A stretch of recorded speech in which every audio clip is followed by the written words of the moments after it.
मुलांनो, श्रीकृष्णाच्या लीला ऐकायला तुम्हाला आवडतात. त्यातलीच ही एक सुंदर गोष्ट बरं का. एकदा काय झालं, वृंदावनामध्ये सर्व गोपिका स्वर्गराज इंद्राला प्रसन्न करण्यासाठी एका यज्ञाचे आयोजन करत होते. तेव्हा इंद्रदेव हा पाऊस पाणी देणारा देव आहे. तेव्हा त्याला प्रसन्न करण्यासाठी हा यज्ञ प्रतिवर्षी वृंदावनामध्ये केला जात असे. श्रीकृष्णाला ह्या यज्ञाची माहिती कळल्यावर त्याला अतिशय आश्चर्य वाटले आणि त्याने नंदराजांना जाऊन सांगितले की बाबा, हा यज्ञ करण्याची आपल्याला अजिबात आवश्यकता नाही. भौतिक समृद्धीसाठी देवदेवतांची उपासना करण्यापेक्षा आपण आपल्या कर्मावरती लक्ष केंद्रित केले पाहिजे असे मला वाटते. तेव्हा हा यज्ञ तुम्ही रद्द करावा आणि त्यापेक्षा गोवर्धनाची पूजा करण्याची वृंदावनवासियांना सूचना करावी. त्याप्रमाणे नंद महाराजांनी गोवर्धनवासियांना सूचना केली आणि श्रीकृष्णाने गोवर्धनाची पूजा करायला सांगितले आहे असे सर्व वृंदावनवासियांना सांगितले. पाणी हे जीवन आहे आणि पाणी हे आपल्याला इंद्रदेव देतो असा समज वृंदावनवासियांमध्ये होता.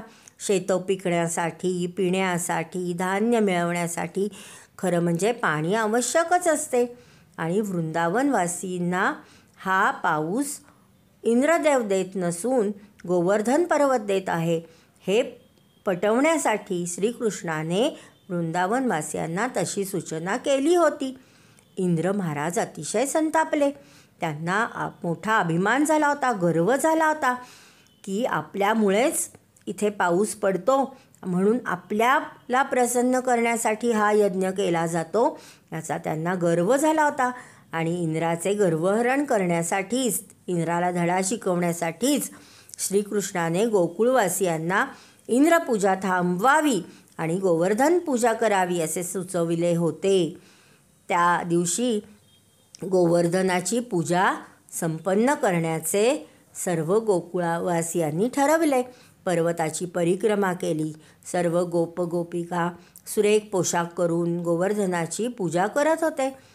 त्यांनी गिरिराज गोवर्धनाला सादर प्रणाम केला आणि गोवर्धन पूजा करून ते आपापल्या घरी परतले. परंतु इकडे काय झालं, इंद्राला हे कळल्यामुळे तो अतिशय संतापला होता. त्याचा संताप अनावर झाला होता. इंद्राने आसुरी प्रवृत्ती अंगीकारली आणि त्याने काय केले, आपल्या गोकुळवासियांना धडा शिकवायचा असे ठरविले. इंद्र अतिशय संतप्त झालेला होता, क्रोधाने खवळलेला होता. इंद्राची आज्ञा झाली आणि सांवर्तक नावाच्या मेघांना इंद्राने बोलावले बरं का. हे मेघ अतिशय प्रलयकारी होते. इंद्राची आज्ञा होताच प्रचंड काळेकुट्ट ढग वृंदावनावर एकत्र जमले बरं का. वादळी वारे जोराने वाहू लागले. आकाशामध्ये मेघांचा गडगडाट सुरू झाला. विजांचा चमचमाट सुरू झाला. विजा चमकू लागल्या. मेघांनी मुसळधार पाऊस पाडण्यास सुरुवात केली आणि वृंदावनावर खूप जोरात पाऊस पडू लागला. पावसाच्या धारा इतक्या जाड होत्या, इतक्या मोठ्या होत्या की काही क्षणातच ती संपूर्ण वृंदावन भूमी ही जलमय झाली आणि तिथे पाणी साठू लागले. आता वृंदावनवासी घाबरले आणि त्यांनी श्रीकृष्णाकडे आश्रय मागितला. श्रीकृष्णाने काय केले, त्याने आपल्या डाव्या करंगळीच्या वरती गोवर्धन पर्वत इतका सहज उचलून धरला आणि वृंदावनवासियांना सांगितले, हे पहा, मी गोवर्धन पर्वत उचलून धरला आहे. आता तुम्ही, तुमची गाई, गुरं सगळेजण इथे गोवर्धन पर्वताच्या आश्रयाला या. हा पर्वत तुमचं रक्षण करेल. तुम्ही या पावसाने खचून जाऊ नका, घाबरून जाऊ नका. आणि सर्व वृंदावनवासी या प्रचंड छत्राखाली, गोवर्धन पर्वताच्या छत्राखाली आश्रयाला आले. सर्व वृंदावनवासियांची मालमत्ता, गाई, वासरे, बैल सर्वांनी तिथे आश्रय घेतला आणि वृंदावनवासी आठवडाभर त्या गोवर्धनाखाली राहिले आणि तेव्हा त्यांना श्रीकृष्णाच्या लीलेमुळे तहान भूकसुद्धा लागली नाही. प्रचंड पाऊस कोसळत असताना सुद्धा सर्व वृंदावनवासी श्रीकृष्णाने आपल्या डाव्या हाताच्या करंगळीवर उचलून धरलेल्या गोवर्धन पर्वताच्या खाली सुरक्षित राहिले. हे अद्भुत सामर्थ्य पाहून इंद्रदेवाला अतिशय आश्चर्य वाटले आणि त्याचा निर्धार डळमळला. त्याच्या लक्षात आले की हा कोणीतरी अद्भुत असा बालक आहे, हा प्रभोचा अवतार आहे, हा साक्षात प्रभोच असावा.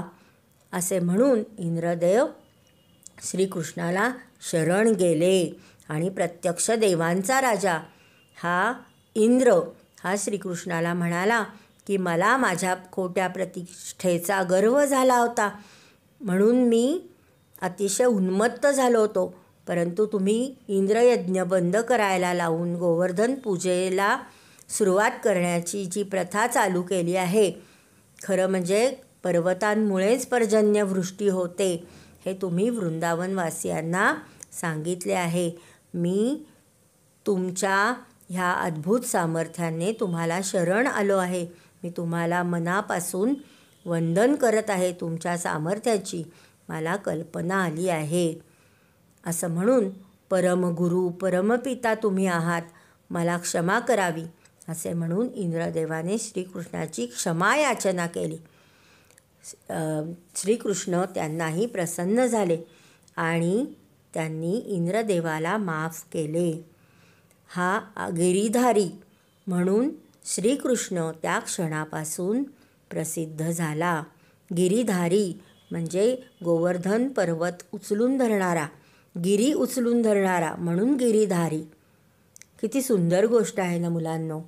श्रीकृष्णाच्या अनेक लीलांपैकी ही लीला अतिशय अद्भुत आहे, हो की नाही?